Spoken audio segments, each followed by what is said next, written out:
हत्या के आरोपी को कथित तौर पर राहत दिलाने के लिए हुई सौदेबाजी के मामले ने अब और ज्यादा तूल पकड़ लिया है और इस मामले में कटनी की पूर्व सीएसपी नेहा पच्चीसिया की तलाश लगातार की जा रही है और एफआईआर दर्ज होने के बाद से ही वह पुलिस की पकड़ से बाहर है।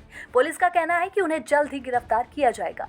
नेहा पच्चीसिया और 2 अन्य के विरुद्ध थाना कोटला में एक एफआईआर पंजीबद्ध की गई है। ये धाराएं उद्दीपन, धोखाधड़ी, क्रिमिनल कॉन्स्पिरेसी और पद के दुरुपयोग से संबंधित है। इसमें मूल विषय ये है कि सीएसपी कटनी एक हत्या की जांच कर रही थी और उसमें जो मुख्य आरोपी है उससे उन्होंने उसको अनुचित लाभ देने के आशय से 15 लाख की डिमांड की थी।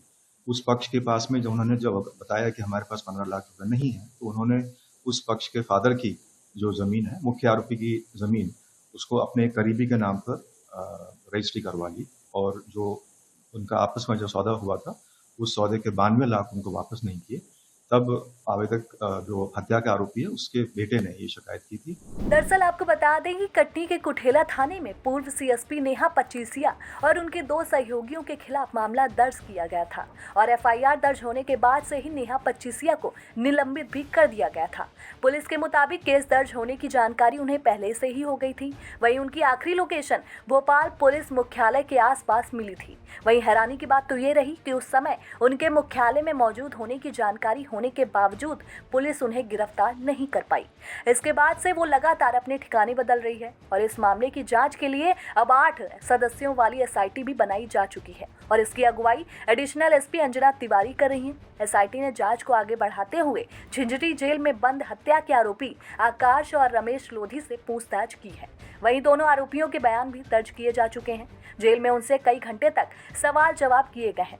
अब ये माना जा रहा है कि इन बयानों से मामले से जुड़े कुछ अहम सुराग मिल सकते हैं। चलिए अब आपको बताते हैं कि आखिर पूरा मामला क्या है। बताया जा रहा है कि हत्या के एक आरोपी से जुड़े जमीन मामले में कथित तौर पर राहत दिलाने के लिए सौदेबाजी की गई थी और इसी मामले में पूर्व सीएसपी नेहा पच्चीसिया के अलावा उनके सहयोगी क्षितिज राज बारा पात्रे और मारूफ अहमद हनफी के खिलाफ भी एफआईआर दर्ज की गई थी। पूर्व सीएसपी पर बीएनएस की धारा 61, 198, 199 बी, 307 और 318 के तहत केस दर्ज किया गया था। अब एसआईटी इस पूरे मामले में पैसों के लेन देन, जमीन से जुड़े दस्तावेजों और आरोपियों के बीच कथित बातचीत समेत दूसरे पहलुओं की जांच कर रही है। जांच के दौरान तत्कालीन सीएसपी नेहा पच्चीसिया का कार्यालय भी महत्वपूर्ण माना जा रहा है। पिछले 4 दिनों से सील बंद कार्यालय को एसआईटी की जांच के बाद खोले जाने की तैयारी है। टीम मौके पर पहुंचकर जरूरी प्रक्रिया पूरी करेगी। इसके बाद कार्यालय में मौजूद फाइल, दस्तावेजों, दूसरे रिकॉर्ड्स की जांच की जाएगी। जांच टीम अब ये भी पता लगाएगी कि हत्या के मामले या फिर कथित जमीन सौदे से जुड़ा कोई पत्राचार या फिर दस्तावेज या फिर अन्य रिकॉर्ड वहां मौजूद है या नहीं। अगर कोई महत्वपूर्ण सामग्री मिलती है तो उसे जब्त कर जांच का हिस्सा बनाया जा सकता है।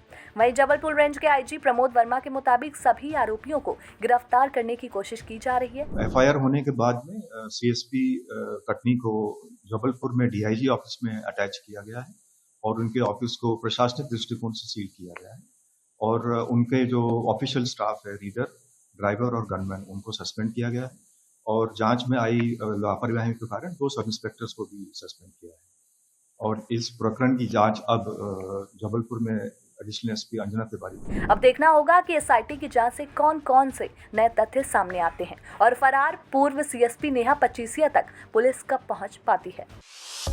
भारत बज़ लाइव, हर खबर में भारत।